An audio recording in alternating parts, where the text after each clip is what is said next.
The reality is, I don't know what I want, and I don't know what I'm doing right now. Today, we are talking about navigating the fact that I have no idea what I'm doing and letting go of the outcome. A little bit contradictory because I don't know what I'm holding on to, but at the same time, I'm letting go of it to find it. My name is Bree. Welcome back to my channel. Over here, I love to share different perspectives on how we are able to deal with everything, really. I feel like one of the best things about this space of ours is that I get to help you feel more hopeful. Just be able to reconnect with yourself through my words and through this space and energy that I'm holding for us. Yeah, I'll be honest, this Loki is a bit of a touchy subject for me. I don't really talk about it much with my friends, but it is something that I do have to sit with it. Sometimes I like to watch like general tarot readings. I just take what makes sense and leave what doesn't resonate, what doesn't make me feel anything, right? For me to reflect on. And so something that had been apparent, but the word scattered had came up, and that made me like feel some type of way. And I guess off the bat I was just like, I agree. Damn, the sun is coming out. Is this a sign? And then I had a in-person tarot reading the other day, and of course that is more personalized messages from, I would say, or I would think, people who are watching my back. These are just messages that I will then come to my own interpretations and self reflections on what had been said. The lady had also mentioned the word scattered. To make it even better, I've also had friends in individual conversations, they acknowledge that I'm doing such great things, so many things, but at the same time, they would love to see me just lock into one thing. And I'm just like, I wish. I really do. That just isn't the case right now. Being whoa, can be very overwhelming. You can easily be caught back into mindsets of, I feel so lost, and then you just do nothing. I don't put myself in that position anymore, because even that is just a mindset. You think nothing's moving, but everything is always moving. It's just you feel that way because of belief of wherever that came from.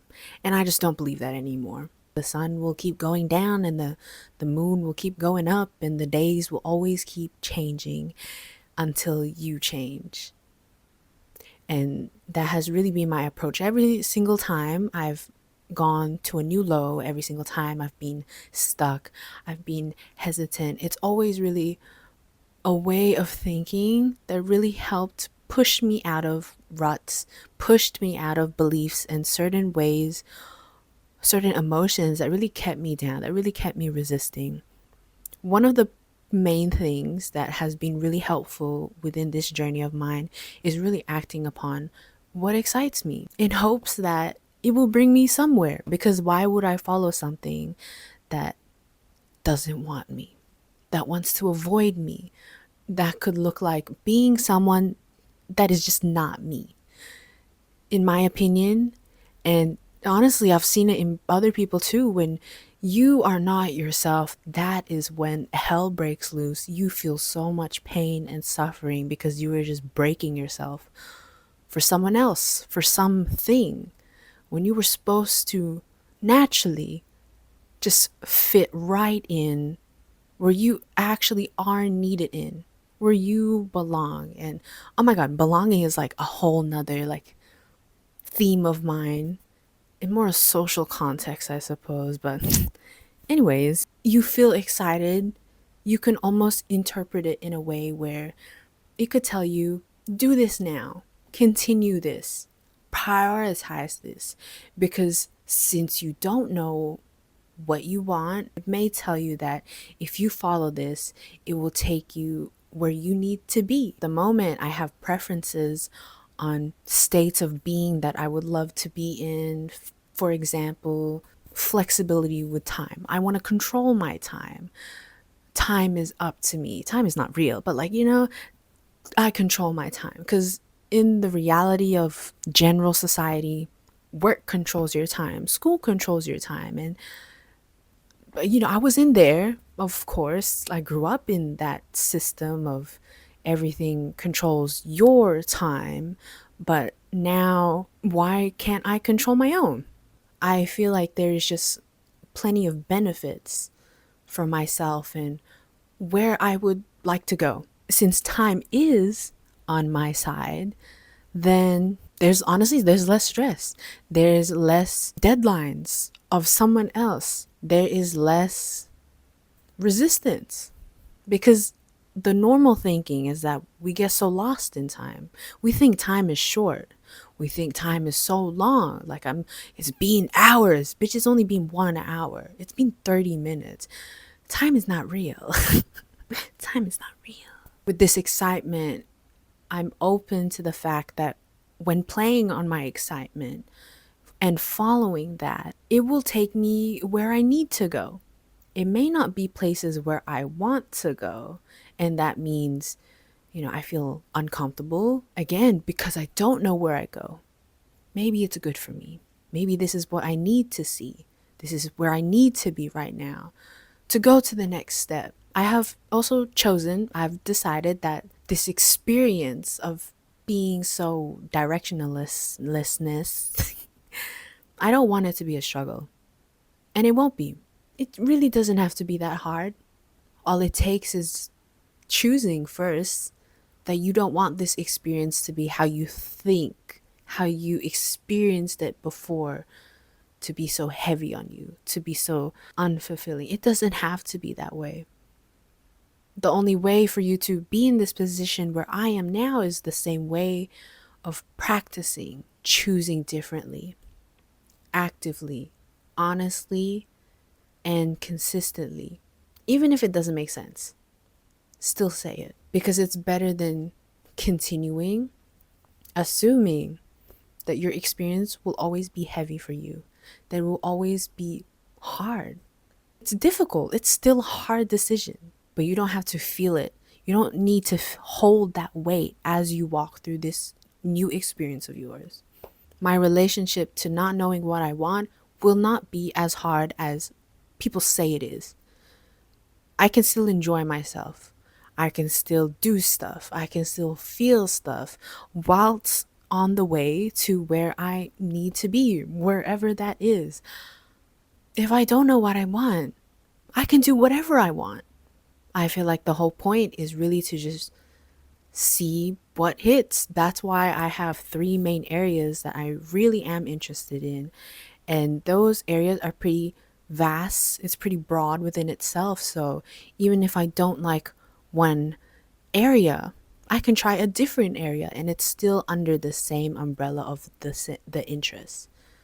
And I think that's really flexible. And that's what I want. I want flexibility in my future.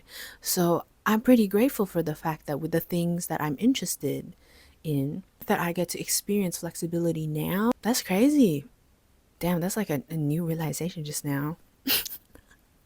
But whoa, letting go of the outcome.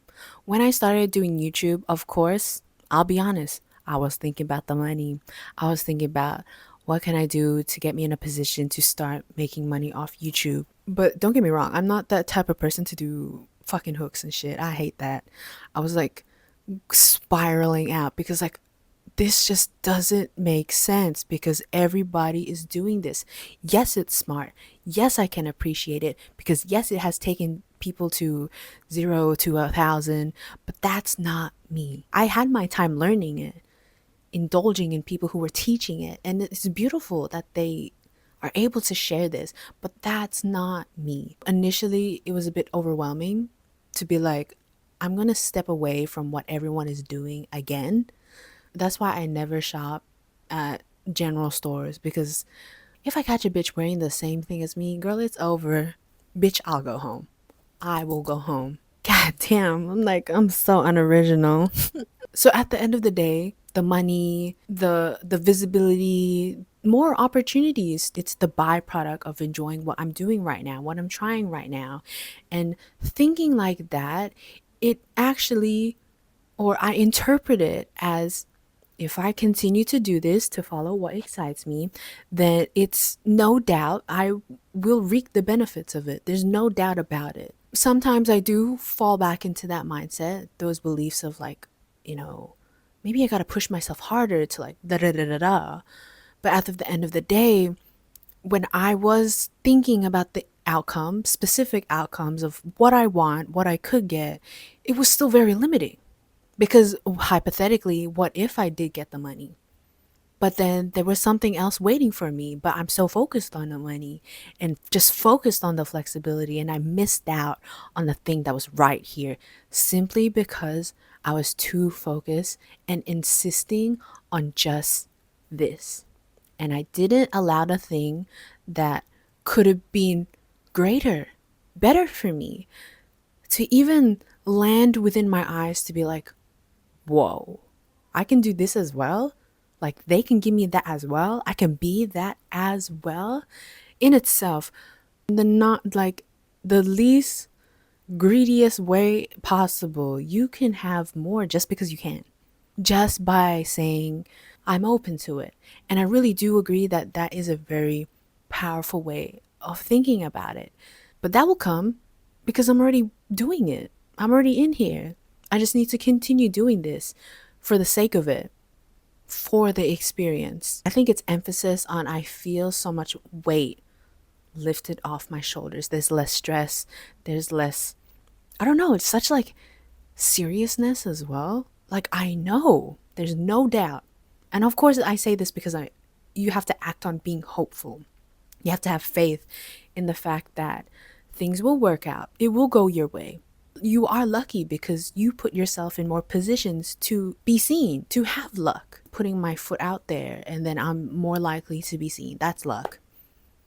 I'm speaking out more. That's luck. I'm reading more. That's luck of all this makes sense to me. I'm so lucky that I found this type of knowledge that I've been looking for. That's luck. Just saying. Ruthless with your optimism is key. It really is. Verbally, while writing, even speaking hope into others is a way of allowing myself to practice that. I'm hopeful for you. I hope it does work for you. And it's very encouraging. That's the space I want to be in. That's the energy I want it to be reciprocated. I'm not expecting it, but that's what I'm outputting. And as I give, I shall receive. And when I receive, then I give back again. And it's always a continuous cycle of giving and receiving. Allowing that flow to continuously work in my world does play a part in the fact that with the things that I get to do, even though it is random, bitch, like in reality, no one else is doing the shit I'm doing. No one else is getting the opportunities like I'm getting because I'm influencing that cycle. I'm allowing myself to be more lucky by putting my foot out there, saying more, seeing more until it just hits. I guess a little mindset reframing is instead of always questioning, why is it not happening? Why isn't it here? Blah, blah, blah, blah, blah. Instead, we should be just tweaking that question a little bit and asking, what is stopping it from arriving here? Is it me? Is it something outside of me? Is it something I've been avoiding? Because most of the time, it's always something like that. One of the first lessons I ever learned from a book is to never assume like that. It makes sense to also apply that. I learned that in a context of don't make assumptions about people because you could be wrong about you. You could be wrong about the other person, vice versa of if they're making assumptions on you, they don't know you. So they can't say shit about you. The only reason you feel some type of way is that you believe what they believe. But it doesn't even make sense because you know who you are. That I shouldn't assume or insist on the fact that there is only one thing for me. There is only one direction that is looking for me. just because I've experienced it in the past, just because I had glimpses of it, just because I like truly it just doesn't matter right now. It literally means nothing. In my context, I asked for a new life and I am building a new life. And one of the assumptions that I guess I made, or honestly no, I don't even know if it's an assumption, but when you ask for something new, you can't expect yourself to go through that experience using the current knowledge that you previously had, that previously helped. Because respectfully, most of that knowledge, most of those experiences in the past that were helpful, have no place in the new position that you are in now. So instead, you should assume, insist that everything will be new. You don't know what will be new, but the way you think will be new, the way you decide, the way you see and perceive things, the people, the locations, the environment in your head and outside of you will all be new. You will act differently towards something. You will communicate and you may also receive something differently. For example, love. You may have previously been abundant in love from your friends, but now this love is emitting from family. But you're still in the frequency of love, but it just looks different. And it just doesn't make sense for us to stick to the ideas of this is how I think it should go. This is how I've experienced it in the past. And even though everything is new, why am I confused now? Why do I not feel the same way even though I'm receiving so much support? I'm receiving so much like goodness. So, when faced with not knowing where you're going, not knowing what you want, why not make the assumption that as we go down this path, why can't you just attract everything that is good for you, that needs you? Despite everything, I am hopeful for what is to come to me. I just have to walk. That's all I need to do. Just walk, play, and interact with the things that excite me, because when I do, it will bring me to places where I need to be. I hope you were able to reconnect with yourself in this video through my words, through this space of ours. I will see you guys in the next video. Ta ta!